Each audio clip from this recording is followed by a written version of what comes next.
out. Give the kid some room. He's taking over again. All right, go, Tony. Go. Because we want everyone to see John Travolta's performance, Saturday Night Fever is now rated PG. Okay, you may well be watching this and thinking, why would anybody need a PG-rated version of Saturday Night Fever? And if you're thinking that, it's probably because the main things that have endured about the movie are this, Well, you can't tell by the way I use my walk. I'm a woman's man, no time to talk. or this, and actually mainly this. The blockbuster disco hits from the Bee Gees and others that made the soundtrack record to this day one of the biggest selling albums in history. Child of the soul, you know?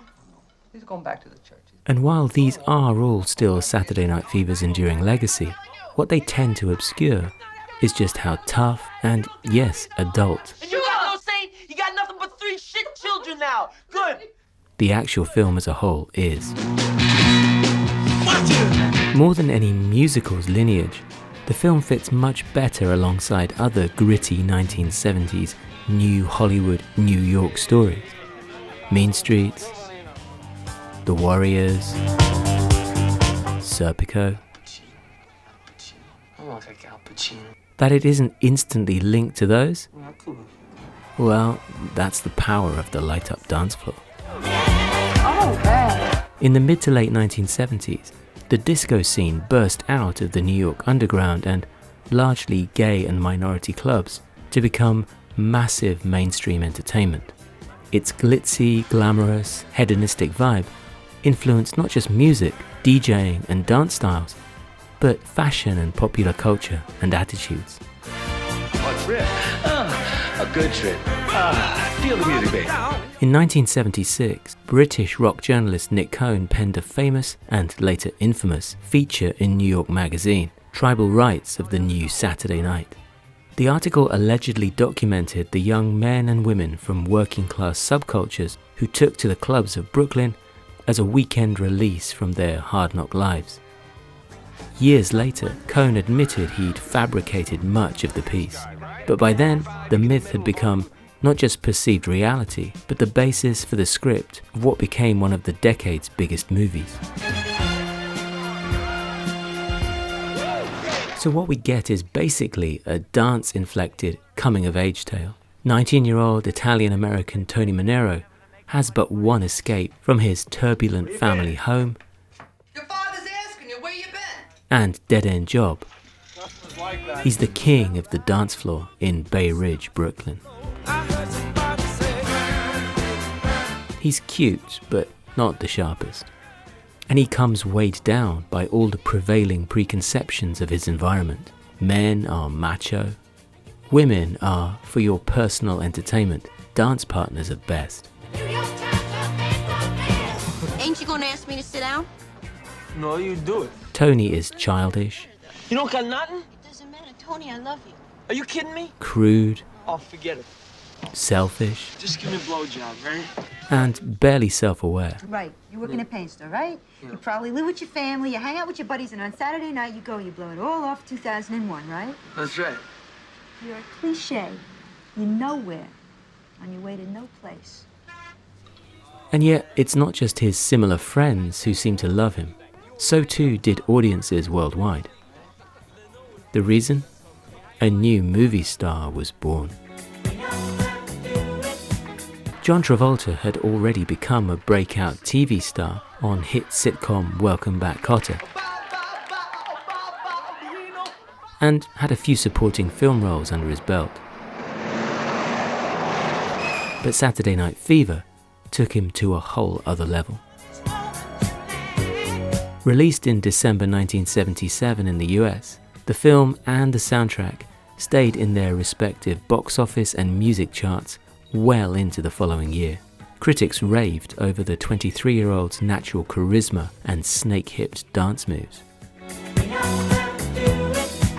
You gave me a raise. Thank you. I can't believe this. Travolta gave Tony Manero a charm, warmth, We just washed the hair. and vulnerability You know, I work on my hair a long time, and you hit it. He hits my hair.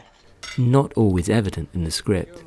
Audience reaction pretty much mirrored his love-struck wannabe dance partner. I love to watch you dance, Tony. Yeah? I love it. I love to watch you dance. I just love it, watching you dance. And Travolta was suddenly the new Hollywood star, even receiving a Best Actor Oscar nomination. The film itself was so hot that it received the ultimate pop culture honor. Repeated, good-natured, high-profile spoofing. And now, another episode of Samurai Night Fever. On Sesame Street, happy days. We got the fever too. Then, with the fever still raging, in June 1978 came a knockout follow-up punch. Travolta had been in the stage musical of Grease, but now in the lead here of another smash hit movie. Now singing as well as dancing, and for a much wider, family-friendly audience, his appeal was, well, he went supernova. Grease made even more money than Saturday Night Fever, but the latter's soundtrack sold more. And so Paramount Pictures, who released both films, hatched a plan to get younger Travolta and disco fans into the more adult movie. Oh, I just kissed Al Pacino. A PG-rated re-edit. And this is where things get interesting. Because we want everyone to catch Saturday Night Fever, it is now rated PG. $4. Yeah. Shit. You know, $4 buys today. Don't even buy $3. American movies often simultaneously shot TV-friendly versions with toned-down sexuality and I language. knew you'd piss on it. Go on, just piss on it, right? Erase this like you're good, you know what I mean? I knew it. Go on, knock it. Just knock it, all right? Erase this like you're good, you know? If you're as good in bed as you on the dance floor, I bet you wouldn't lousy fuck. So how come they always send me flowers the next day, huh? You know, some guys don't know a lousy fuck when they got one. If you're as good in bed as you're on the dance floor, I bet you're terrible in bed. So how come they always send me flowers the next day, huh? Maybe they think you're dead. So there were already alternate scenes for Fever. You can save a little, build the future. Oh, fuck the future. No, Tony, you can't fuck the future. The future fucks you. Where this wasn't provided, the film relied on some not-so-subtle reframing of shots. You can save a little, build a future. Oh, the hell with a future. No, Tony, you can't say to hell with the future. The future says to hell with you. Or, worst-case scenario, old-fashioned dubbing, itself something of a joke among aficionados of terrible lip-syncing. Yippee-ki-yay, Mr. Falcon. You told me you wanted to do it. You told me how lonely a man gets when he's 19, how much his body aches morning, noon, and night. I mean, what are you anyway? You nice girl or pig? I don't know. Both? Prudish US censors determinedly snipped a crotch scratch here, avoided a topless stripper there, You've been in there 20 minutes. Come on. 25 in the car, 20 in the chair. entirely missing too is a semi-explicit car sex scene, Ain't come yet. Just when you care. It's happening. largely played for laughs and, weirdly, quite sweet and celebratory. But it's also interesting to see and hear what wasn't deemed too outrageous for younger audiences of the time. Casual racism, Hey, they're good. Hey, they're good. Good they be. They're spicks. Look at him greasing up the floor. or everyday homophobia.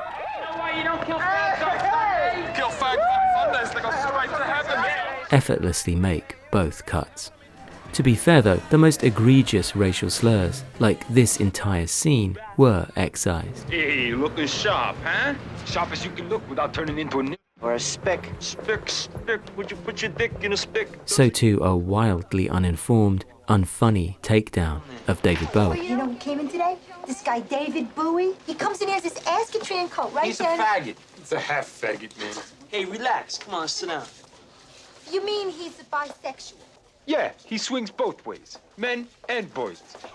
And if you imagine American ratings always being tougher on sex than violence, certain rougher elements too could be finessed. The gang fight scene, for example, is toned down. A kick to the crotch suddenly vanishes in the PG version. So too, head slams on Travolta. And the brutal cold cocking of his female attacker. But if there's one scene whose removal makes the biggest impact on the intentions and authenticity of the original, it's a harrowing climactic scene that combines sex and violence. As Tony and his guys head out to the Brooklyn Bridge, Annette, who's long been pining for Tony as both dance and romantic partner, gets sexually abused, first by Joey, Come on, Double J. then by Double J in the back seat. We aren't shown too much graphic detail, but the intense, claustrophobic setting conveys her inability to escape all too well. This shit with me, she's gotta cry? Tony doesn't actually participate, but this comes immediately after he and his partner Stephanie won the dance contest he believes unjustly. And so, his simmering anger has already expressed itself in troubling, unwanted advances on Stephanie.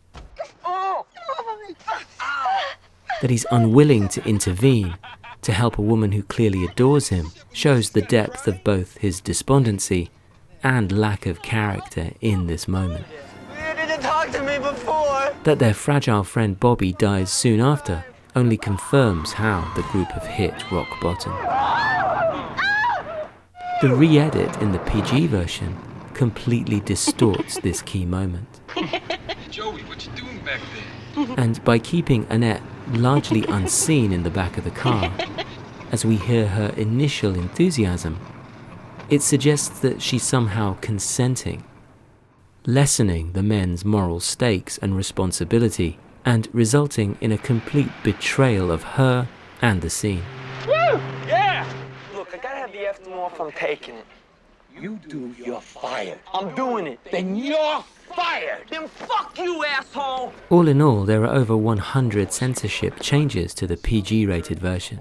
It runs 112 minutes versus the original's 119, and the modified film only reached cinemas in 1979 due to stipulations that two different versions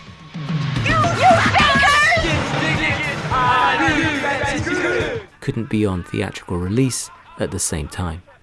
The PG version was available on home video for a time, though it's never been released on DVD or other newer formats. In fact, sourcing a copy for this was no small task. It's as if once it got then contemporary younger audiences into the cinemas, the filmmakers didn't feel it had any ongoing purpose. And of course, artistically, it doesn't. What's the matter? What's going on? It's Gus, man. He's in the hospital. The spick's got him. The original film is as much about Tony's life on the streets as it is his coming to life on the dance floor. The harshness of the former makes the latter's release all the sweeter. His need to escape his surroundings all the more desperate. It's a fucking shithole, you know that? A fucking shithole! God damn it. Friends are assholes I hang out with. I can't believe them sometimes, you know that? It shows us who he really is, and while not condoning all his actions, You proud of yourself now?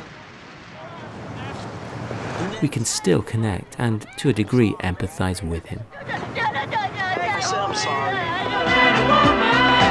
The sanitized version, by contrast, wants us to love Tony almost unconditionally, making Travolta the living mainstream embodiment of feel-good disco fever. However, even in its severely compromised form, it's still streets ahead of 1983's sequel Staying Alive, featuring Tony Manero on Broadway, directed by Sylvester Stallone, and one of the worst sequels of all time. Where did he learn to do this? Whereas PG Fever is bad, but sort of understandable. People will go to great lengths just to watch John Travolta strut his stuff. I love to watch you dance, Tony. Oh, yeah? I love it. I love to watch you dance. I just love it. Watching you dance. Al Pacino. Yeah. Al Pacino. Al Pacino. Attica, Attica, Attica, Attica, Attica.